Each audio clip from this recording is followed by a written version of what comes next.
Au cours de la session du comité exécutif du Comité national de l'initiative pour la transparence des industries extractives ITIE, tenue sous les auspices du ministre Jean-Baptiste Andaille, président de cette instance, les parties prenantes ont tablé sur le rapport de l'étude de cadrage et sur la présentation de l'administrateur indépendant chargé de la production du rapport ITIE. Cette discussion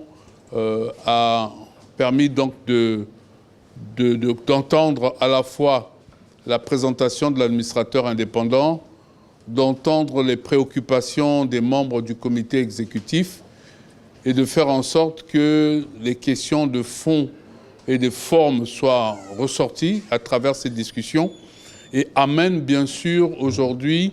une décision importante. Et je pense que c'est certainement une des premières fois que cela se fait. Le président du comité national de l'ITIE a loué les actions menées dans le cadre de la mise en œuvre de la norme de cette initiative. Depuis notre dernière réunion du 30 mars 2023, d'importants événements dans la mise en œuvre de l'ITIE se sont produits, notamment la conférence mondiale de l'ITIE à Dakar, l'adoption de la nouvelle norme ITIE dans sa version 2023 et le lancement du processus de production du rapport ITIE portant sur les exercices 2021 et 2022. La réalisation des mesures correctives de la dernière validation de notre pays est un objectif prioritaire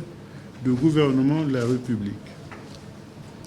Cela passe par une implication efficace de toutes les parties prenantes